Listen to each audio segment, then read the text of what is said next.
Ahora la Biblia enseña que hay demonios que pueden poseer una persona, y él vivía entre los muertos.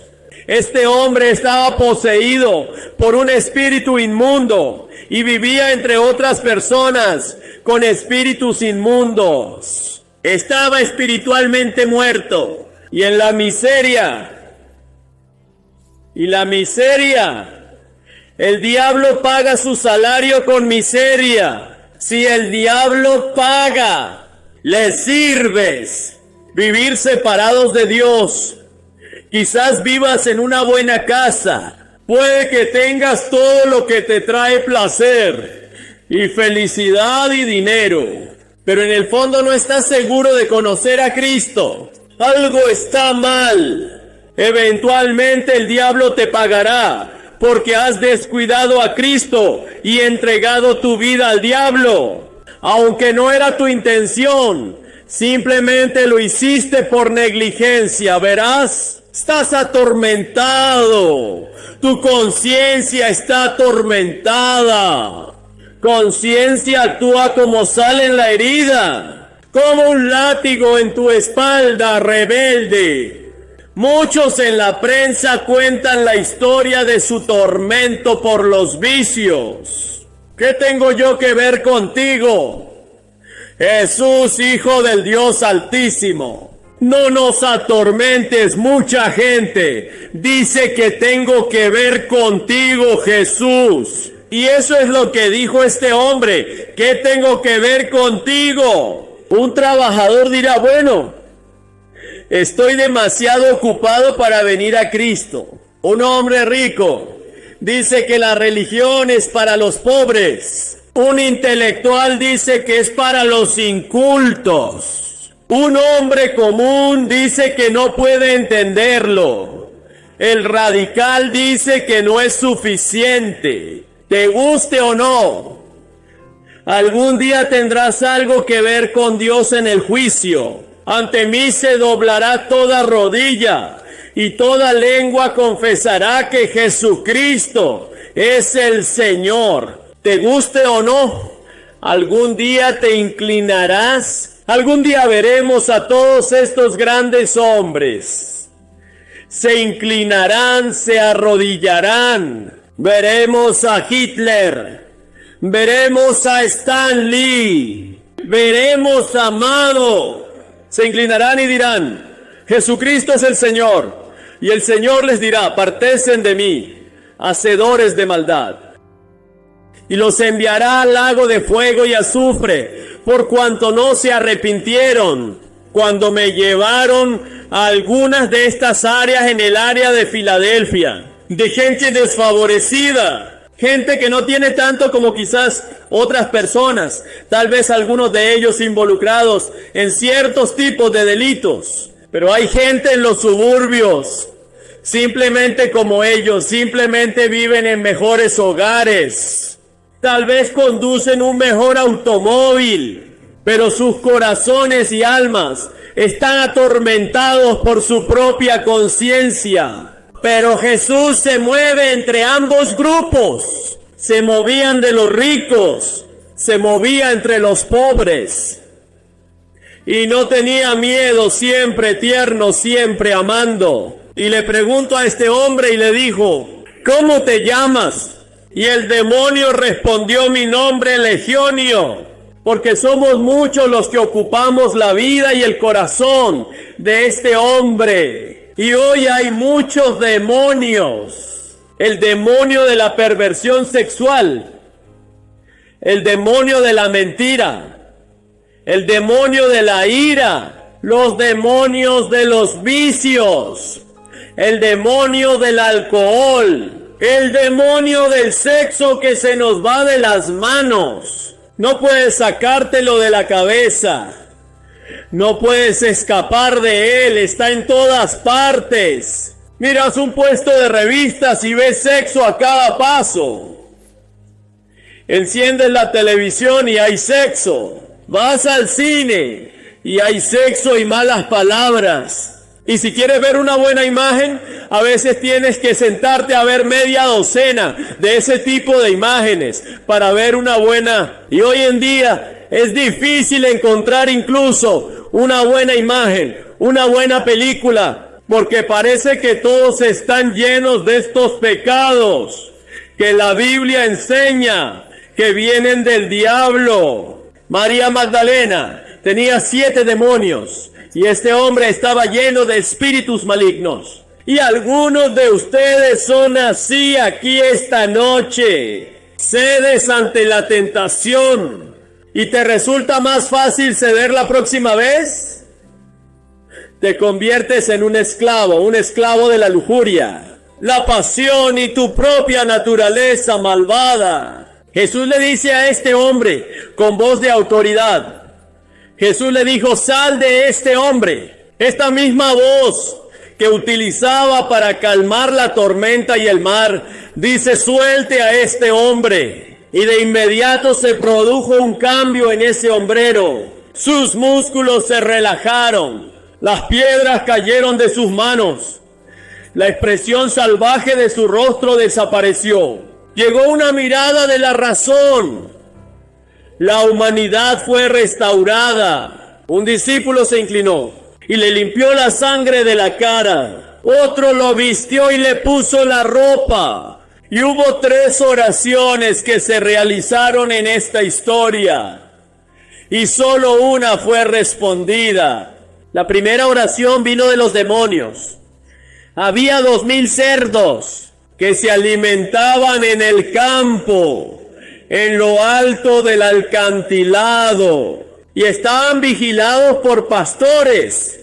Y el demonio dijo a Jesús, mándanos a los cerdos. Y muchas veces he pensado, cuán terrible debe ser la existencia del infierno. Si quieres vivir como un cerdo, en lugar de ir al infierno, una de las oraciones más trágicas y espantosas jamás pronunciadas. No querían ir al infierno. El infierno debe ser terrible. Si los demonios le rogaron a Cristo que no los enviara al infierno, sino que los decadere a los cerdos. Es una lección terrible que debemos aprender. El infierno recibe muchos nombres según la Biblia. Se le llama una tempestad terrible y horrible. Según el Salmo 11, se llama lugar de dolores. Según el Salmo 18, se llama lugar de muro. Según Mateo 13, se llama lugar de llanto. Según Mateo 8, se le llama lugar de tormento en Lucas 16. Se le llama lugar de oscuridad interior. Según Mateo 8. En Apocalipsis 2015, se le llama el lago de fuego. Lo que sea que signifiquen todas estas cosas, es terrible. Será una separación de Dios. Eso es el infierno. Si estás separado de Dios, podrás tener el infierno en esta tierra. Y algunos de ustedes ahora están viviendo en el infierno porque están separados de Dios. El problema contigo no es tu esposa, no es tu marido. No es tu problema, no son tus hijos. Es la separación de Dios. Dios te ama. Él está ahí para ayudarte todos los días.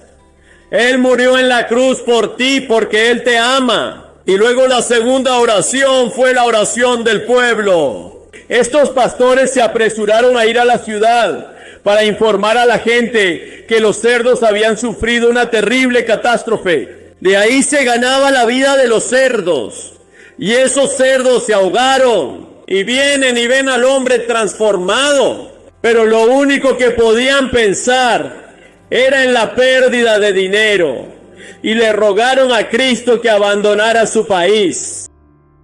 Quiero que vayan conmigo a Lucas el capítulo 21. Del verso 25 al verso 28, Lucas 21. Y habrá señales en el sol, en la luz, en las estrellas y sobre la tierra, angustia de las naciones con perplejidad, el mar y las olas que braman, los corazones de los hombres desfalleciendo de miedo y de expectación de las cosas que vienen sobre la tierra. porque las potencias de los cielos serán conmovidas. Y entonces verán al Hijo del Hombre venir en una nube, con poder y gran gloria. Y cuando estas cosas comiencen a suceder, entonces miren hacia arriba y alcen sus cabezas, porque vuestra redención está cerca. Quiero llamar su atención sobre dos palabras en este versículo 25. Y habrá señales en el sol, en la luna y en las estrellas. En otras palabras, señales en el espacio exterior. Y sobre la tierra al mismo tiempo habrá angustia. Esa palabra angustia significa presionado por todos lados. Presión de las naciones con perplejidad. Eso significa que no hay salida. Las presiones serán tan grandes que nadie verá ninguna salida. ¿Hay alguna esperanza al mirar el mundo de hoy y su futuro? Piensen en las cosas que han sucedido en los últimos 150 años o 130 años. El hombre no podía viajar más rápido de lo que podía correr en un caballo. Esto era todo. Mire el mundo de hoy. Cuando nací el 7 de noviembre de 1918. Y 4 días después lo escucharon en Europa y pelearon la guerra. Eso es lo que me solía decir mi padre. Y otro comenzó en Carolina del Norte. Pero sea como sea, mira las cosas que han pasado en mi vida. Cuando yo nací no existía la radio, solo podíamos escuchar un cuchicheo de una radio en Pittsburgh y eso era todo. Eso fue la radio en mi vida. Los automóviles no llevaban mucho tiempo en escena. Y una autopista era algo impensable, algo inaudito. La única autopista que teníamos eran 2 surcos. Y tenías que luchar contra el tipo que venía hacia ti y hacer maniobras para poder rodear ese auto que venía hacia ti. No habían caminos pavimentados. Ni dónde íbamos a visitar, porque nacimos en la sección Piamonte. Y la televisión, recuerdo la Feria Mundial de Nueva York. Yo estaba predicando en ese momento. En 1939, un año antes, bueno, apenas unos meses antes de que estallara la guerra. Y verán, a esto se le llamó el siglo cristiano, cuando tendríamos paz y utopía en el mundo con justicia social. ¿Qué pasó? En apenas unos años tuvimos 2 guerras mundiales que masacraron a millones y millones de personas y trastornaron la vida de todo el planeta. Parece que nos estamos preparando para otra guerra. Dios no lo quiera, porque si alguna vez tenemos otra, esta podría ser la última guerra. Porque podría ser el Armagedón, la última guerra de la historia. Pero en este pasaje fueron presionados por todos lados y aparentemente no había esperanza. Esa es la pregunta que hoy en día atormenta a la gente en todas partes. La gente toma el periódico matutino, ve los titulares y preguntas: ¿a dónde está llegando el mundo? Millones de personas en todo el mundo hoy están desesperadas por saber qué les deparará el futuro. Y es interesante para mí que los científicos nos lo digan y especulen. Los sociólogos especulen, los psicólogos y psiquiatras especulen, los agricultores de Minnesota están especulando. Todo el mundo especula qué nos deparará el futuro. Pero de alguna manera la iglesia está casi en silencio y sin embargo hay mucho en la Biblia sobre el futuro. Lo que deparará el futuro. Dios tiene un plan para el futuro. Las computadoras se utilizan en gran escala para predecir el futuro. En medio del pesimismo, la tristeza y la frustración de la hora actual, quiero decirles hoy que hay una esperanza. Esa esperanza está en el hecho de que Jesucristo volverá Si hay esperanza. Jesús dijo, sí, voy a prepararles un lugar, pero volveré. Ahora Él había estado en la cruz y derramó su sangre por nuestros pecados, porque la Biblia dice, todos hemos pecado y estamos destituidos de la gloria de Dios. Todos estamos bajo condena, todos enfrentamos un juicio. Todos estamos bajo la espada de Damocles y todos necesitamos redención. Todos necesitamos perdón. Billy Graham necesita perdón. No quiero justicia en mi vida con Dios. Quiero misericordia, perdón. No merezco el cielo, no merezco que mis pecados sean perdonados. Pero Dios es un Dios de gracia, amor y misericordia. Y gracia significa algo que no mereces. Y Él ofrece su gracia a cada uno de nosotros, cualquiera que sea el color de nuestra piel, cualquiera que sea nuestro origen. Él dice, te amo, te amo, te amo. Los amo tanto.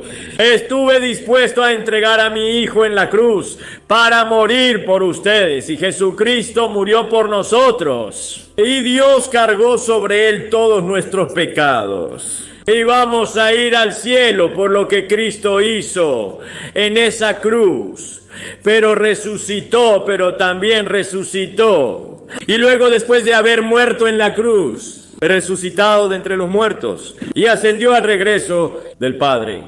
Los discípulos se quedaron allí mirando mientras Él ascendía, y creo que la nube que describe la vida es en realidad una nube de ángeles que habían venido para llevarlo de regreso a la tierra y escoltarlo de regreso, como lo escoltaron en esa primera noche de Navidad. Y ascendió y lo dijeron. Los discípulos estaban allí de pie con lágrimas en los ojos. Su maestro se iba.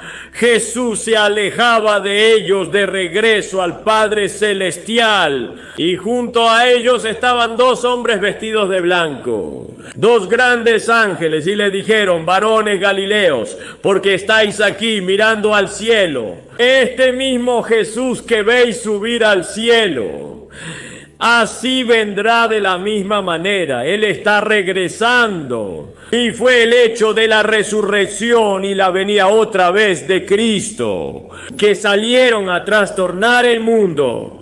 Esa fue su motivación.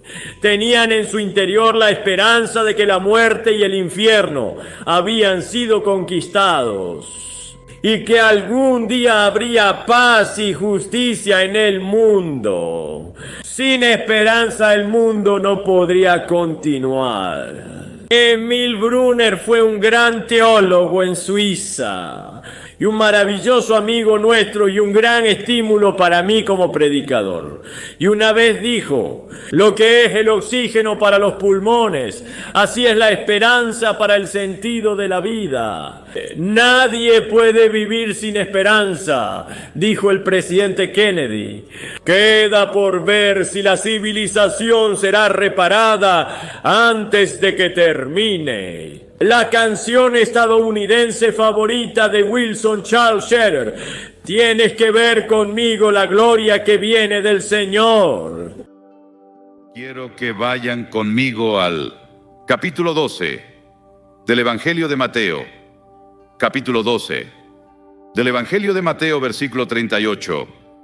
Comenzamos. Algunos de los fariseos y de los maestros de la ley le dijeron, Maestro, queremos ver alguna señal milagrosa tuya. Jesús les contestó, esta generación malvada y adúltera pide una señal milagrosa, pero no se le dará más señal que la del profeta Jonás. Porque así como Jonás estuvo 3 días y 3 noches en el vientre del gran pez, también el Hijo del Hombre estará 3 días y 3 noches en las entrañas de la tierra. Los habitantes de Nínive se levantarán en el juicio contra esta generación y la condenarán porque ellos se arrepintieron con la predicación de Jonás. Y aquí tienen a uno más grande que Jonás.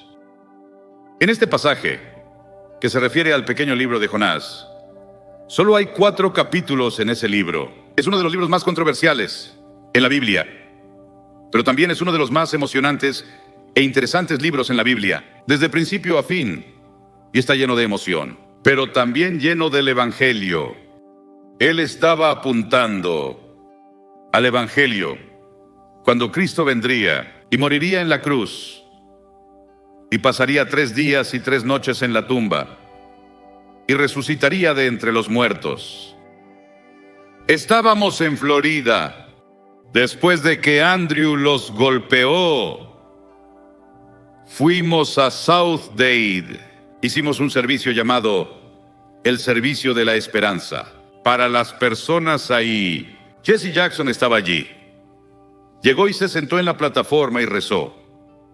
El gobernador del estado nos había invitado.